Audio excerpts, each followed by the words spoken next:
Bismillahirrahmanirrahim. Assalamualaikum warahmatullahi wabarakatuh. Alhamdulillahirabbil alamin wassalatu wassalamu ala rasulillahi amma ba'du. Pemirsa, kembali kita dalam acara kesayangan kita di podcast Muslim. Podcast yang Muslim sejati seperti biasa. Kita akan bacakan pertanyaan-pertanyaan yang masuk, kemudian nanti insya Allah akan dijawab oleh narasumber kita. Dan di kesempatan kali ini seperti biasa telah hadir bersama kita yang nanti akan menjawab pertanyaan-pertanyaan dari kita semua. Ada Ustadz Muslim Maslan MA, kita akan sapa terlebih dahulu. Ya, Assalamualaikum Ustadz. Waalaikumsalam warahmatullahi wabarakatuh. Masya Allah, masih sehat dan semangat nih Ustadz ya? Insya Allah selamat. Alhamdulillah. Nah Pak Ustadz, sebelum kita bacai pertanyaan-pertanyaan yang masuk nih Pak Ustadz, seperti biasa kita mengajak untuk seluruh pemirsa, baik itu yang ada di rumah ataupun di mana saja, silakan bagi Anda yang ingin bergabung bersama kami, ya mungkin ada pertanyaan-pertanyaan yang mengganjal di dalam hati Anda, jangan sungkan-sungkan, jangan segan-segan, langsung saja kirimkan pertanyaan Anda di 0617944282 atau melalui SMS dan juga WA di 0852 77992202. Oke Pak Ustadz, mengawali perjumpaan kita di kesempatan kali ini, kita awali pertanyaan kita berkaitan dengan masjid nih Pak Ustadz. Iya, silakan. Kita tahu bahwasannya masjid itu adalah tempat ibadah kaum muslimin yang kesuciannya harus dijaga nih Pak Ustadz. Ya. Makanya ada batas suci ya. Ada batas suci. Sendal nggak boleh naik di situ. Oke, kemudian nih Pak Ustadz, pertanyaannya adalah, ya Ustadz, saya pernah tidur di dalam masjid nih Ustadz. Iya. Kemudian tak sengaja saya mimpi basah nih Pak Ustadz. Nah pertanyaannya Pak Ustadz, apakah saya telah melecehkan kesucian masjid nih Pak Ustadz? Karena kan orang yang junub otomatis dalam Najis. keadaan hadas besar dan mengeluarkan najis gitu Ustadz ya. Mungkin bisa dijelaskan Pak Ustadz. Ya.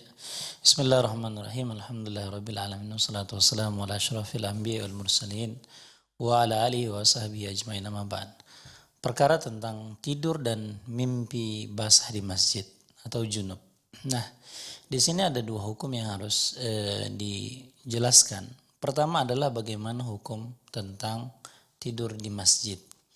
Kata Sa'id Al-Musayyab, dia mengatakan bahwasanya ketika dia ditanya bagaimanakah jika seseorang tidur di masjid, maka kemudian dikatakan, bagaimana kalian wa kaifa tas'aluna anna ahla suffah yanamuna fil masjid. Maka dia mengatakan, bagaimana kalian bertanya tentang hukum tidur di masjid sementara pada zaman Rasulullah ahlu suffah, ya ini orang-orang suffah, dikatakan mereka itu tidur di masjid. Maka dikatakan wa anna maskanuhumul masjid, dan mereka bertempat tinggal di masjid. Dalam artian di sini bahwasanya pertama, tidur di masjid itu secara hukum boleh. Itu kata jumhur ulama, bahwasanya tidur di masjid itu boleh. Nah, maka Ibnu Rajab mengatakan terkait mengenai tidur di masjid ada dua pembagian. Pertama, tidur hanya ala kadarnya, dalam artian bukan tinggal di masjid. Contohnya orang-orang yang kadang-kadang setelah sholat berbaring misalnya, istirahat, tidur. Atau kadang-kadang orang yang menunggu sholat antara zuhur dengan asar, maka kemudian dia tidur di masjid untuk menunggu sholat yang lainnya. Atau istirahat sementara. Maka dikatakan, kata Ibnu Rajab, maka hukumnya di sini adalah boleh. Dan ulama sepakat akan kebolehannya. Yang kedua, ada orang yang tinggal di masjid dan menjadikan masjid sebagai tempat tinggal. Maka ini dikatakan adalah makruh dan ini dibenci. Kecuali bagi orang-orang yang kemudian ingin mencari tempat tinggal tapi belum mendapatkan tempat tinggal, sementara dia tinggal di masjid dan tidur di masjid, maka secara hukum dikatakan maka ini boleh seperti ahlus sufah. Maka dikatakan ini seperti kebiasaan ahlus sufah yang kemudian tinggal di Madinah, di Masjid Nabawi, kemudian melakukan tidur di situ dalam kurun beberapa hari. Nah, sementara untuk mimpi basah. Maka dikatakan uqimatus shalah, maka qomat sudah dikumandangkan.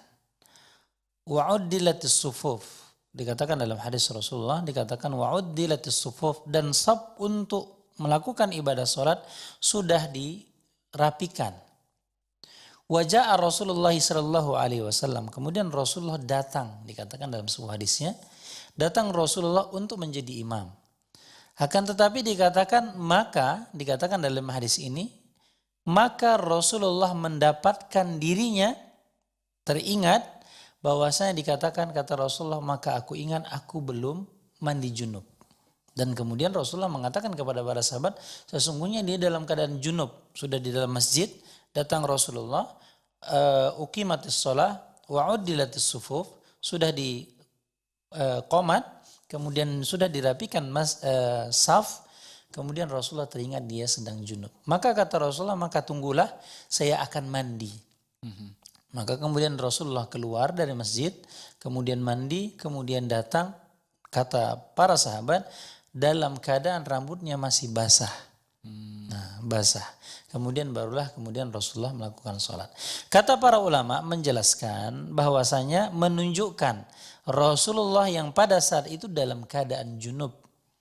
Begitu juga dengan mayoritas ulama ketika ditanya, bahwasanya ketika ditanya bagaimanakah orang yang kemudian mimpi basah atau junub di masjid, maka kata para ulama pada perkara ini maka tidak mengapa, karena hukumnya bukan seperti hukum jima di dalam masjid atau berhubungan suami istri di masjid. Wallahu taala alam bishawab. Oke, Masya Allah. Terima kasih Pak Ustadz. Nah ini pertanyaan masuk nih, baru saja masuk, masih berkaitan dengan masjid. Jadi langsung Ana bacakan aja nih Pak Ustadz ya.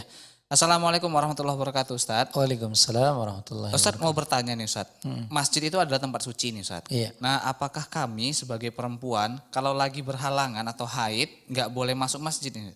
Padahal ada majelis ilmu yang rutin. Jadi liburkah ikut kajian ilmu tersebut Ustadz? Syukron. Nah, ini Ustadz. Iya, untuk mengenai masjid, pada asalnya bolehkah bagi orang yang haid untuk berada di masjid? Maka para ulama mengatakan berbeda pendapat di dalam hal ini. Bagi orang yang haid untuk dianjurkan tidak tinggal di masjid. Maka kecuali dalam keadaan-keadaan tertentu. Pertama adalah dalam keadaan terpaksa. Misalnya contohnya ketika ingin melintas, dikejar anjing dan sebagainya, maka melintasi masjid maka boleh. Ya, maka boleh untuk melintasi masjid. Jadi dalam artian pada kebutuhan-kebutuhan tertentu. Kemudian bagaimana tentang majelis ilmu? Majelis ilmu kalau seandainya di masjid, contohnya misalnya kadang-kadang kan menggunakan mikrofon dan sebagainya dan mampu terdengar dari dekat masjid atau di teras masjid, maka lakukanlah duduk di pelataran masjid agar kita mendapatkan kajian. Tapi kalau tidak memungkinkan juga, sementara yang ada hanya di masjid, maka lakukanlah dulu di dalam masjid, kemudian diperhatikan akan kebersihan dan kesucian. Dalam artian menggunakan misalnya pembalut dan sebagainya agar kemudian tidak jatuh darahnya dan sebagainya. Allah ta'ala bishawab. Oke Pak Ustadz, kita tahan dulu Pak Ustadz berkaitan dengan masjid, sampai sudah ada penelpon yang Ya, masuk. silakan. Kita angkat dulu. Halo, Assalamualaikum. Halo, Assalamualaikum. Waalaikumsalam warahmatullahi wabarakatuh. Dengan siapa dan di mana? Waalaikumsalam warahmatullahi wabarakatuh. Nak selamat. Dengan Nek Ros di Asahan. Dengan Nenek Rosa Kursi Asahan Sumatera Utara. Masya Allah. Nek, langsung aja pertanyaannya Nek. Ya? Pertanyaannya langsung. Oh ya, makasih. Assalamualaikum Ustaz. Waalaikumsalam warahmatullahi wabarakatuh. Ini Ustaz mau nanya ini. Tanya Iya, kita nih kan sering kalau bulan puasa itu kan puasanya libur karena sesuatu hal. Ya. Jadi membayarnya itu di bulan Syawal, apakah boleh niatnya itu digabung dengan puasa Syawal Ustaz? Iya. Iya. Itu aja. Iya, maksudnya niatnya itu satu hari itu puasa Syawal sama puasa Qadha. Digabung gitu bayarnya. Iya, Iya. terima kasih Nek, udah bisa dimengerti Oh pertanyaannya. iya, terima kasih Ustaz jawabannya. Assalamualaikum warahmatullahi wabarakatuh. Waalaikumsalam Waalaikumsalam warahmatullahi warahmatullahi wabarakatuh. wabarakatuh. Bisa nggak nih Ustaz puasa qadha yang wajib ya digabung niatnya menjadi ya satu puasa wajib, satu puasa sunnah. Boleh nggak nih Pak Ustaz? Ya, dalam firman Allah Subhanahu wa taala dikatakan bagi orang-orang yang tidak melakukan puasa baik ketika mereka memiliki uzur syar'i atau haid atau nifas dan uzur-uzur lainnya. Dikatakan bahwasanya fa'iddatu min ayyamin ukhra. Maka kata Allah Subhanahu wa taala maka hendaklah dia mengganti pada hari-hari yang lain.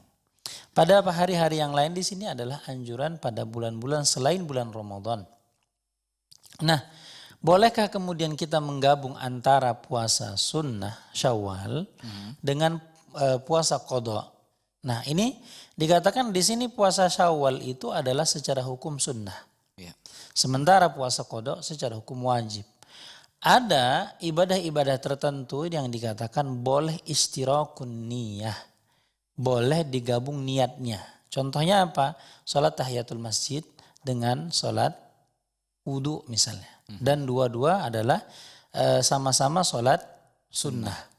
Nah, maka yang dibolehkan adalah apabila sunnah dengan sunnah. Boleh tidak antara wajib dengan sunnah? Tidak boleh.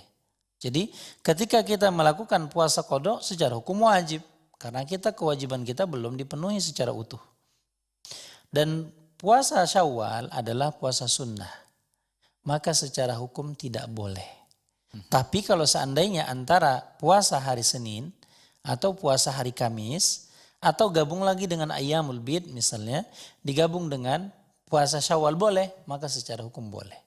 Dikatakan istirakun niyah, menggabungkan niat itu adalah perkara ibadah yang sunnah. Boleh nggak wajib dengan wajib? Maka nggak boleh. Antara zuhur dengan asar misalnya, boleh digabung? Nggak boleh. Jadi yang boleh adalah hanya ibadah sunnah saja. Allah ta'ala bisawab. Oke, Ustaz, terima kasih. Jadi Pak Ustaz, ini karena sudah disinggung nih, saya agak sedikit ke situ dulu, Ustaz. Ini puasa Syawal itu kan unlimited nih, Ustaz. Iya. Artinya Syawal hilang, sudah terlewatkan, dia nggak bisa lagi kita puasa di situ, Ustaz. Jadi mana yang sebaiknya yang lebih dahulu, Ustaz? Kita bayar utang yaitu qadha di Ramadan atau kita puasa Syawal dulu? Iya. Nah, kalau untuk mengenai tentang manakah yang lebih didulukan, kalau memungkinkan, maka lakukanlah yang wajib ketimbang yang sunnah. Karena beban wajib adalah satu kewajiban, sementara sunnah adalah anjuran. Maka dulukanlah yang wajib. Biarpun ketika ditanya boleh nggak didulukan, yang sunnah boleh. Nah, karena dikatakan dalam hadis bahwasanya Aisyah radhiyallahu anha waktu itu dia punya hutang puasa ketika haid. Ya kan? Kemudian kapankah? Maka kata Aisyah radhiyallahu anha, maka aku menggantinya pada bulan Sya'ban. Wah, di akhir-akhir tuh. Nah, di akhir dia. Berarti apakah sudah melakukan puasa sunnah Syawal? Sudah. Tapi kemudian karena keadaan tertentu dia menggantinya nanti ketika 1 bulan sebelum datangnya Ramadan. Jadi dari bulan Ramadan kemudian masuk Syawal, Zulqa'dah, Zulhijjah, Muharram, Safar, Rabiul Awal, Rabiul Tsani, Jumadal Ula, Jumadal Tsaniyah, Rajab, Sa'ban, bulan ke-11. Baru mengganti puasanya yang terhutang. Jadi menunjukkan dikatakan bolehnya kita melakukan puasa Syawal dulu. Tapi kalau ditanya mana yang lebih afdol, maka yang lebih afdol adalah kita yang menunaikan yang wajib dulu, baru yang ibadah yang sunnah. Itu dia Mas Slamet. Oke, terima kasih Ustaz. Ustaz, kita kembali ke masjid lagi nih Pak Ustaz. Iya. Ya, berkaitan dengan masjid. Ini bagaimana dengan seorang pekerja atau marbot lah katakan. Kebanyakan juga kan ada wanita nih Pak Ustaz. Iya. Sebagai marbot nih Pak Ustaz. Kemudian dia harus membersihkan dalam masjid. Padahal dia dalam keadaan haid. Nah, sementara masjid itu Pak Ustadz banyak berserakan misalnya mushaf Al-Quran atau apa dan wajib kita susun kembali ke tempatnya. Kira-kira bagaimana solusi bagi wanita haid ini Pak Ustadz? Tapi kita tahan dulu jawabannya Pak Ustadz karena kita harus rehat dulu nih. Masya Allah. Nah pemirsa, sahabat keluarga muslim dan sahabat Arisal dimanapun Anda berada, jangan kemana-mana karena setelah yang berikut ini kami akan kembali lagi dan akan menjawab dari pertanyaan-pertanyaan antum semua. Jangan kemana-mana, tetap di Podcast Muslim.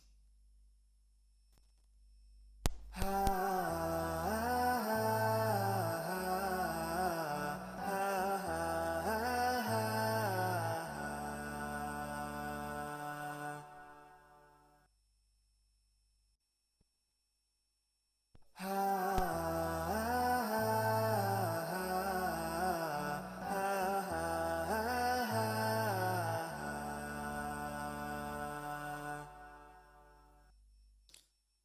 pemirsa, kita kembali lagi di podcast Muslim, podcastnya Muslim Sejati, dan tadi ada pertanyaan ya berkaitan dengan masjid Pak Ustadz ya sebelum kita angkat telepon. Ya, tapi nampaknya sudah ada telepon. Kita angkat telepon dulu Ustadz.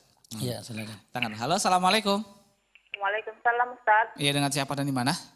Maknya Rani Ustaz di Tebing Tinggi. Maknya Rani Tebing Tinggi. Langsung pertanyaannya Mak Rani. Assalamualaikum warahmatullahi wabarakatuh Pak Ustaz. Waalaikumsalam warahmatullahi wabarakatuh.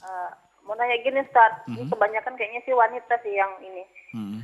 Memanjangkan kuku Ustaz, biar jari-jarinya itu kelihatan panjang-panjang cantik gitu Ustaz, nggak jempol semua gitu Ustaz. Itu bagaimana hukumnya Ustaz?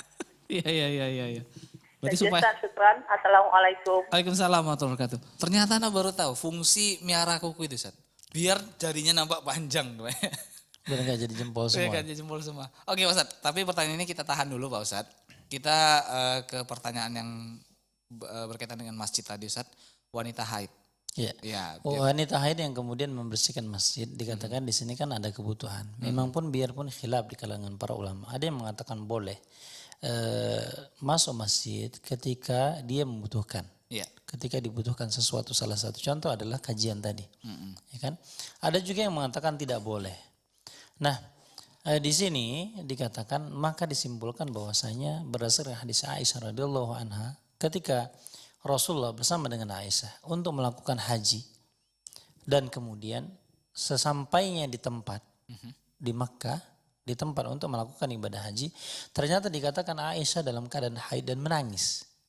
Kemudian ketika ditanya oleh Rasulullah, kenapa menangis wahai Aisyah? Katanya, bagaimana aku ingin melakukan ibadah haji sementara aku datang haid. Maka kata Rasulullah, maka lakukanlah ibadah-ibadah seperti yang dilakukan orang lain, kecuali melakukan ibadah-ibadah yang dilarang seperti sholat dan tawaf, kata Rasulullah. Nah, dalam artian ketika mereka ngaji di Masjidil Haram, maka Aisyah juga datang ke Masjidil Haram. Ada kajian, maka duduk di Masjidil Haram. Maka dikatakan di sini berdasarkan hadis ini adalah pertama disimpulkan kata para ulama ada dua. Pertama, hendaklah dia memasuki masjid dalam keadaan ada kebutuhan sesuatu. Baik kajian ataupun membersihkan. Iya. Membersihkan masjid. Yang kedua, untuk menjaga kebersihannya. Dalam artian di sini agar kemudian darahnya tidak mengenai masjid. Iya. Apakah sekarang menggunakan pembalut atau bagaimana caranya agar kemudian darah itu tidak menetes kemana-mana. Karena darah itu pada asalnya adalah najis. Maka kemudian diharapkan untuk tidak menetes dan menjaga kebersihannya. Jadi bagi kita yang marbot, yang membersihkan masjid, biarpun wanita, maka dikatakan, maka boleh saja asal ketika ada kebutuhan. Wallahu ta'ala. Bagaimana dengan perkara menyentuh mushaf? Ya. Apakah tetap boleh dalam keadaan darurat atau Ya, menyentuh mushaf bagi orang-orang yang kemudian dalam keadaan haid, maka ketika dia mushaf yang tanpa terjemah, yang tanpa terjemah, mushaf asli yang dikatakan ini adalah bentuk nas, maka dianjurkan untuk tidak, kecuali dalam keadaan yang terpaksa, maka itu pun harus dilakukan dengan alas. Dengan alas ya, dengan alas dilakukan untuk dipindahkan Al-Quran. Sementara ketika Al-Quran terjemah dikatakan, maka ketika dia memegang kopernya boleh. Akan tetapi lebih tindakan hati-hati adalah untuk menggunakan alas. Alas. Oke, terima kasih Pak Ustadz. Kita nampaknya ada penelpon lagi Ustadz. Ya. Kita angkat dulu Ustadz sebelum jawab pertanyaan dari Mak Rani. Ya. Halo, assalamualaikum. Waalaikumsalam warahmatullahi wabarakatuh Ustaz. Dengan siapa dan di mana? Okta Aisyah Ustaz. Okti Aisyah sedang berdagi. Silahkan pertanyaannya Okti Aisyah. Nah Ustaz. Assalamualaikum warahmatullahi wabarakatuh Ustaz. Waalaikumsalam warahmatullahi wabarakatuh. Barakallahu fiik Ustaz. Wa fiki barakallah. Ada dua pertanyaan ini Ustaz. Pertanyaan pertama tentang ini Ustaz. Ketika kita menyewakan rumah ya Ustaz ya. Itu kan dipakai untuk yang menempati itu buat mabuk-mabukan, buat hal yang maksiat itu Ustaz. Iya. Nah, apakah uang yang kita dapat itu nanti kita akan menjadi yang tidak halal gitu kan Ustaz? Padahal kita tahu yang menempati itu perbuatan yang tidak baik di situ gitu Ustaz. Iya. Sudut pandang pertama kan Ustaz. Iya. Pertanyaan yang kedua tentang ini Ustaz. Di masjid ini Ustaz ya buat acara resepsi itu Ustaz. Memang dikhususkan itu kan Ustaz. Di lingkungan masjid itu Ustaz atau di halaman, cuman di sebelah masjidnya gitu Ustaz.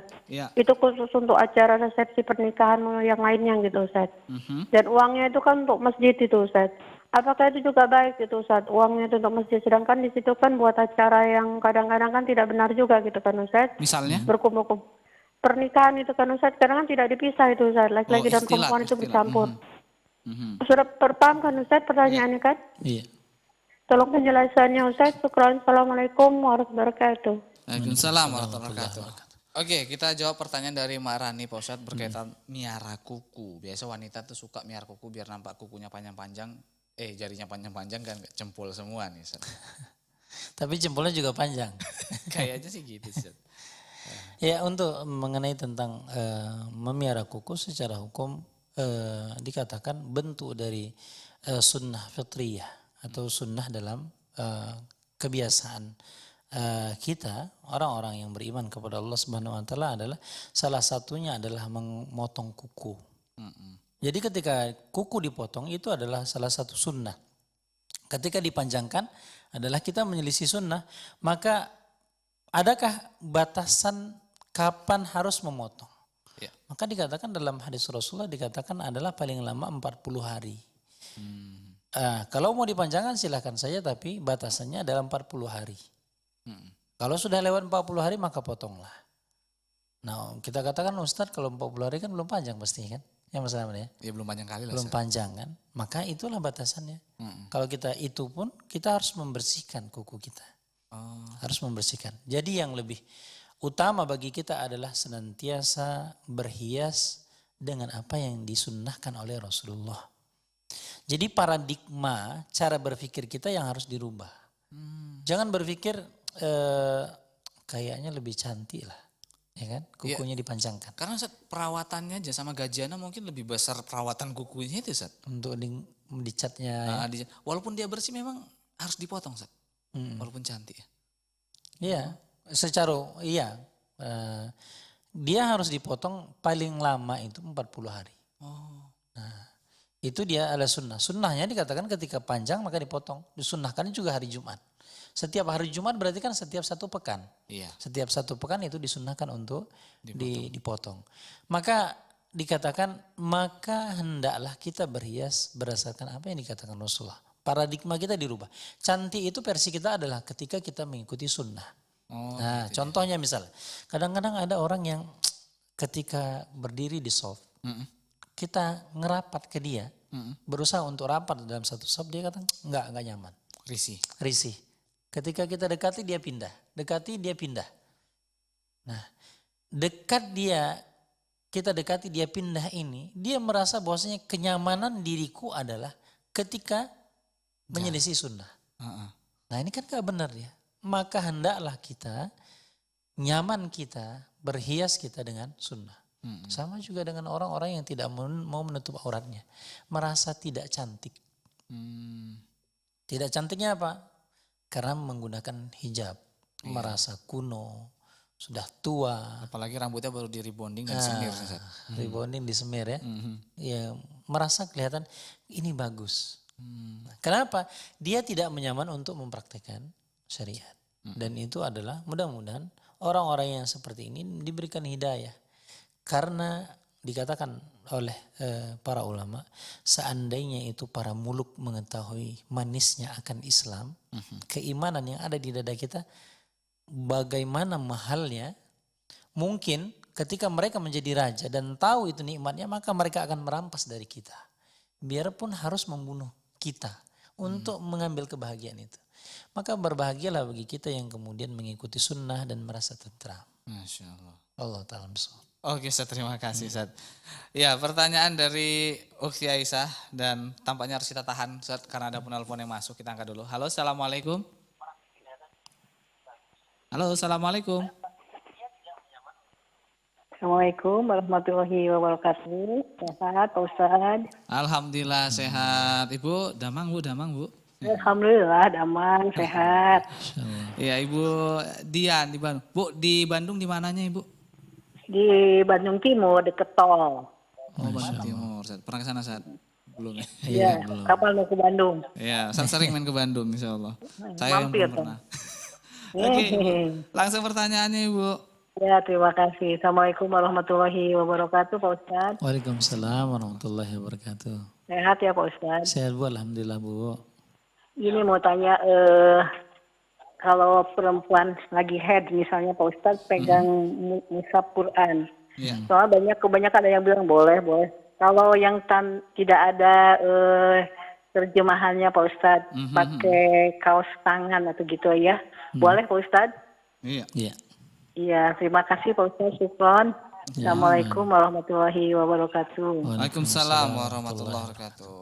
Iya, sebelum kita jawab ya Ustaz, ya kita beranjak dulu ke pertanyaan Ukti Aisyah berkaitan dengan pemilik rumah sewa. Iya. Iya, dia punya rumah kemudian disewakan pada orang yang suka mabuk-mabukan. Jadi di rumah kita itu Pak Ustaz dibuat mabuk-mabukan, ya mungkin musik dan lain sebagainya. Pertanyaannya, apakah kita ikut berdosa Ustaz telah menyewakan rumah kita kepada dia Ustaz? Ya, Ukhti Aisyah yang dirahmati Allah Subhanahu wa taala mengenai tentang menyewakan rumah, dan kita tahu ini biasanya digunakan untuk mabuk. Kalau kita tahu dari awal, maka tidak boleh untuk disewakan kepada dia. Kalau kita mengetahui. Contoh kita tahu dari awal itu disewakan untuk menjual miras misalnya. Atau digunakan untuk mabuk-mabukan setiap dia nyewa. Kita tahu akan hal itu, maka tidak boleh untuk disewakan. Karena kata Allah Subhanahu wa taala wala tata'awanu 'alal itsmi wal udwan. Jangan tolong-menolong dalam perkara kemaksiatan kepada Allah. Tapi kalau seandainya kita tidak tahu dan dia tidak biasa, ya mungkin orang yang kadang-kadang bermaksiat dan sebagainya, yang biasanya enggak. Dia nyewa, kemudian kita berikan, bolehkah? Secara hukum boleh. Karena dikatakan al-aslu fil mu'min shadiq. Asal seorang yang beriman itu adalah dipercaya. Orang mukmin itu dipercaya pada asalnya. Biarpun kadang-kadang terjerumus melakukan maksiat. Maka secara hukum, karena pada asalnya seorang mukmin itu dipercaya, maka uang yang kita ambil pun secara hukum halal. Kecuali dia mengatakan, Ibu, saya sewa ini untuk buat kedai tua misalnya. Untuk minuman keras. Boleh?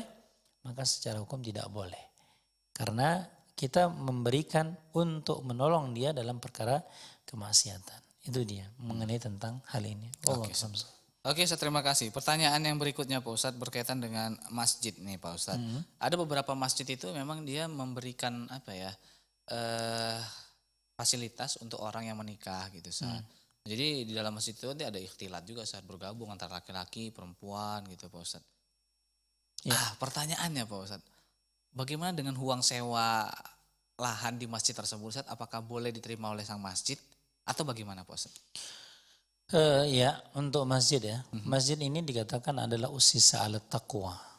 Kata Rasulullah bahwasanya masjid itu dibangun adalah untuk bertakwa kepada Allah Subhanahu wa taala. Nah, perkara ketika masjid memiliki lahan atau memiliki fasilitas yang kemudian memang disewa menyewakan untuk menambah penghasilan masjid, untuk menambah kemakmuran masjid, secara hukum boleh. Masjid memiliki toko, kemudian toko menjual makanan. Makanan yang halal. Namun ketika masjid memiliki toko, ternyata di situ dijual juga alkohol, bolehkah? Secara hukum tidak boleh. Karena dikatakan masjid ussisa ala taqwa. Masjid itu dibangun untuk ketakwaan kepada Allah Subhanahu wa taala. Begitu juga masjid punya lahan, punya terata misalnya, disewakan untuk acara. Kemudian masjid punya terata plus keyboard misalnya. Boleh? Secara hukum tidak boleh. Sama juga ketika masjid punya lahan, kemudian disewakan untuk apa? Untuk pernikahan. Nah, ketika ada kemungkaran, maka secara hukum masjid tidak boleh menyewakan untuk perkara yang kemungkaran. Kecuali mereka bisa memisahkannya. Bisa tidak membuat ikhtilat misalnya. Atau perkara kemaksiatan lainnya. Misalnya masjid buat pesta, ya kan? Untuk acara pesta ada musik-musik, sesuatu yang diharamkan di dalam masjid. Maka secara hukum tidak boleh. Jadi ketika ada kemungkaran yang sudah pasti, maka tidak boleh. Ketika BKM juga tidak bisa memanajemen itu, maka secara hukum lebih baik untuk tidak ditiadakan. Jangan diadakan, lebih bagus. Karena akan mendatangkan kemungkaran yang itu disandarkan kepada masjid. Ya. Allah Ta'ala. Oke Ustaz, terima kasih. Pertanyaan dari Bu Dian di Bandung berkaitan dengan menyentuh mushaf ketika haid. Mushaf yang ada terjemahannya ataupun tidak ada terjemahannya, kita tahan dulu Pak Ustadz karena kita harus rehat. Ya. Nah pemirsa, sahabat keluarga muslim dan sahabat Risale manapun Anda berada, insya Allah setelah yang berikut ini kami akan segera kembali lagi. Jangan kemana-mana, tetap di Podcast Muslim.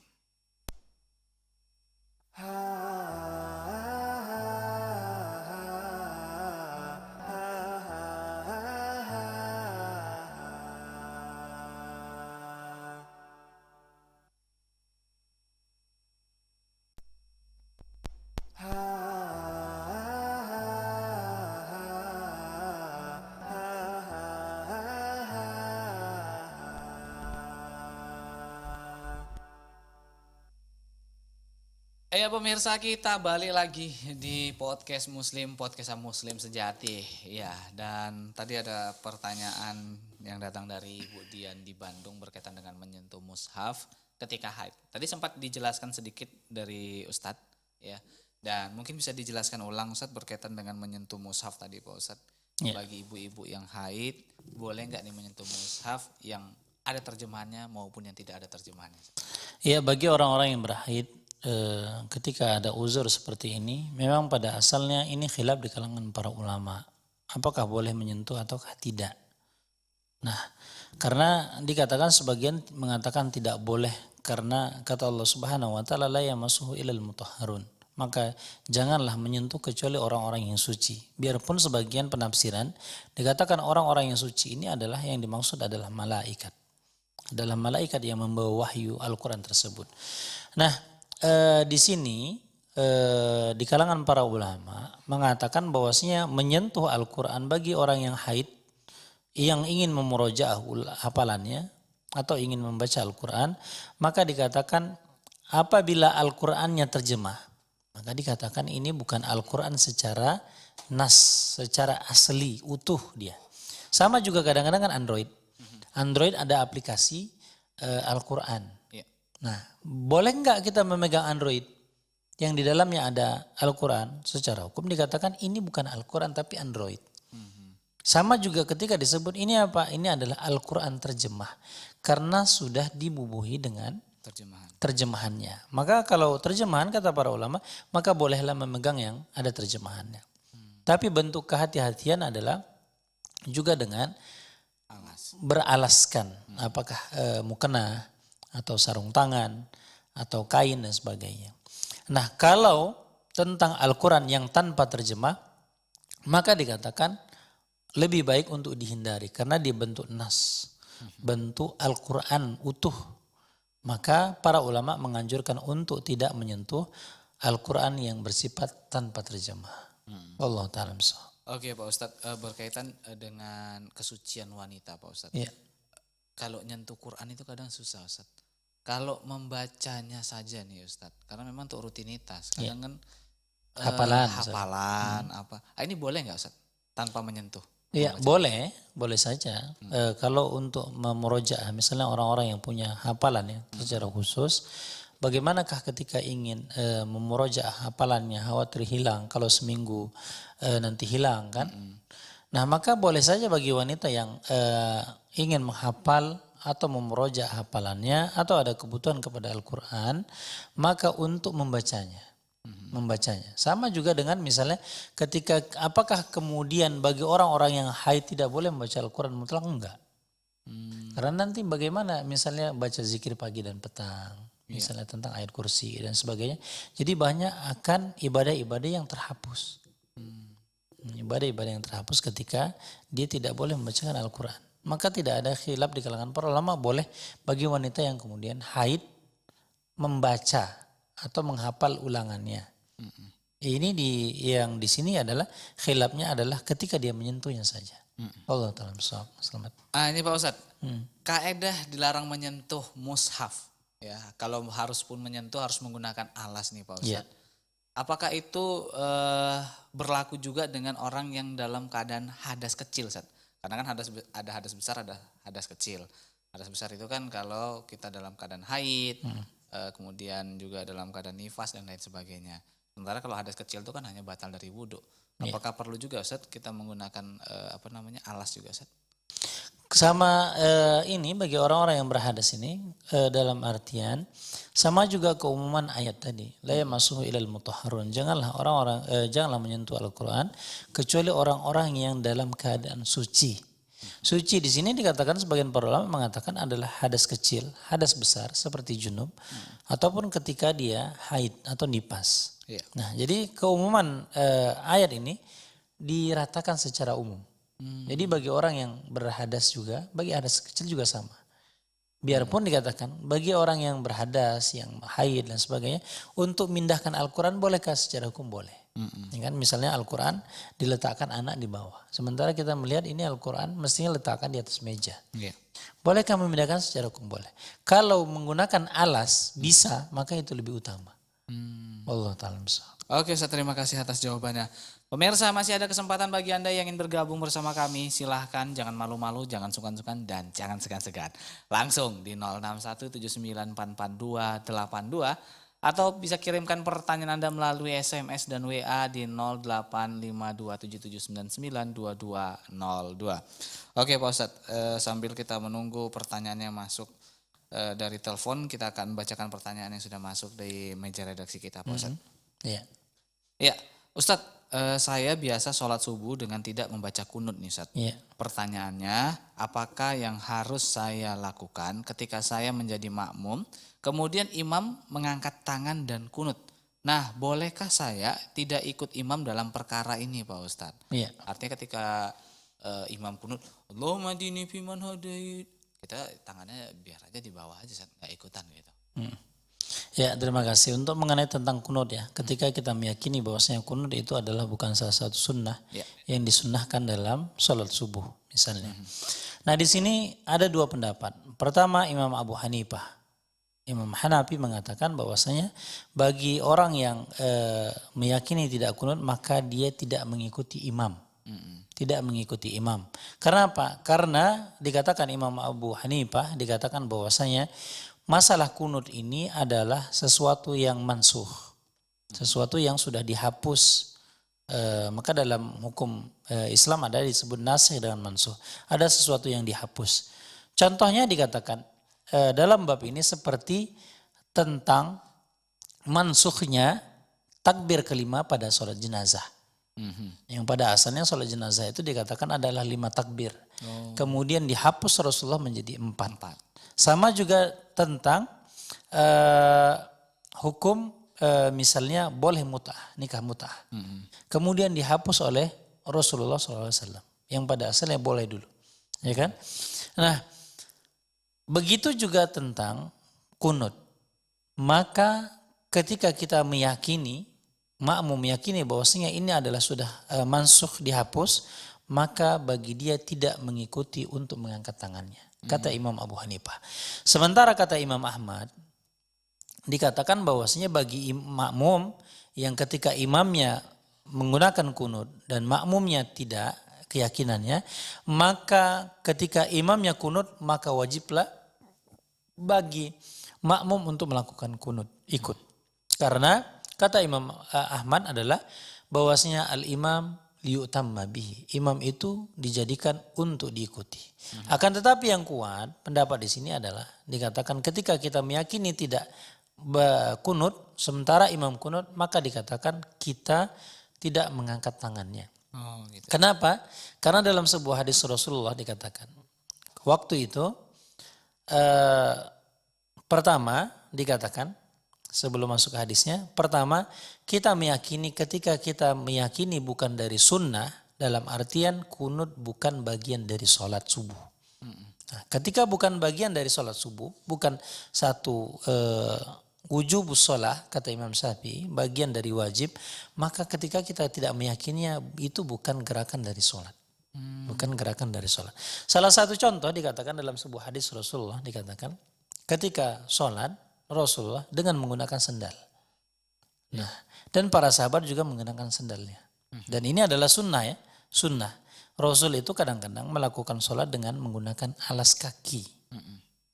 Nah, jadi itu adalah sebagian sunnah.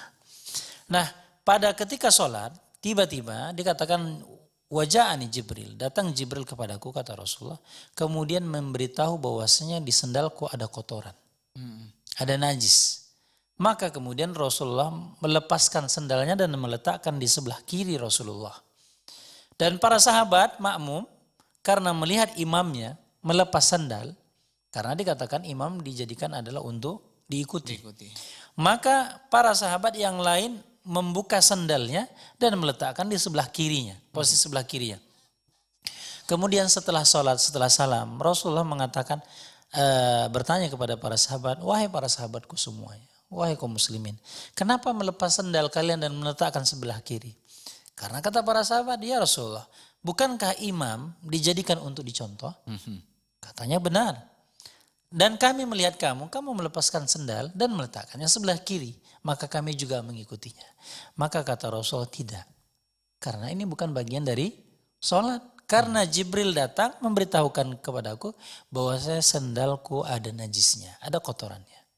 Maka aku meletakkannya.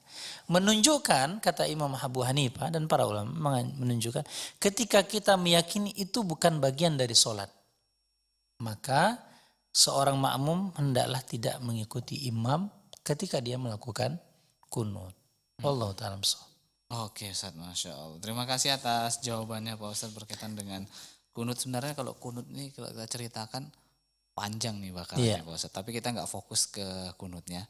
Tapi anak fokusnya ke imamnya Ustaz ya. Imam mengikutin imam. Nah terkadang nih Pak Ustaz ya. Ya. Ada ya imam itu yang begini dia Ustaz. Dia biasanya kunut. Tapi dia nggak kunut nih Ustaz.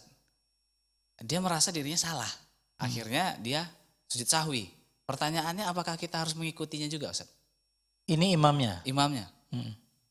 Ya, ketika imam melakukan kunut, ya kan? Ketika biasanya dia melakukan kunut, ini menurut mazhab Syafi'i bahwasanya kunut itu adalah wujubus sholah, wajibnya sholat. Jadi dalam sholat itu ada rukun dan ada wajib. Dan perkara rukun apabila ditinggalkan maka batallah sholatnya. Contoh Al-Fatihah misalnya rukun atau takbiratul ihram yang pertama ditinggalkan maka sholatnya batal secara umum. Nah, ketika wajib sholat maka Imam Syafi'i memasukkan bahwasanya kunut itu adalah wajibus sholah. Nah, ketika ditinggalkan apakah yang harus dilakukan? Maka dia harus melakukan sujud sahwi. Sujud yang apabila wajib sholat ditinggalkan. Kalau itu tidak dilakukan maka batallah sholatnya. Itu menurut mazhab Syafi'i. Nah bagaimana imam yang kemudian melakukan sujud? Nah dikatakan sujud ini adalah bentuk dari gerakan sholat. Maka ketika bentuk gerakan sholat maka seorang makmum harus mengikutinya. Harus mengikuti apa yang dilakukan imam. Nah karena sujud itu adalah bagian dari sholat. Walaupun dia meyakini bahwasanya kunutnya tidak wajib menurut makmum. Gitu dia Ustaz. Ya. Oke Ustaz, terima kasih Ustaz. Dan tampaknya waktu kita sudah habis Ustaz. Ya. Kami ucapkan terima kasih atas ilmu yang antum sampaikan di kesempatan kali ini. Semoga apa yang antum sampaikan ya menjadi tambahan ilmu bagi kita semua dan berbuah pahala untuk kita semua. Amin ya rabbal alamin. Nah pemirsa, sahabat keluarga muslim dan sahabat Arisal dimanapun Anda berada, kami ucapkan terima kasih kepada antum semua yang telah mendengarkan kami dari awal hingga akhir. Dan kami ucapkan terima kasih juga kepada Yufiland dan juga Sadar Group yang telah mensupport program kita di kesempatan kali ini. Semoga saja semuanya tetap lancar urusan antum semua ya. Amin ya rabbal alamin. Dan kita tutup perjumpaan kita di kesempatan kali ini dengan doa kafaratul majelis. Subhanaka Allahumma bihamdika asyhadu alla ilaha illa anta astaghfiruka wa atubu ilaik. Wassalamualaikum warahmatullahi wabarakatuh.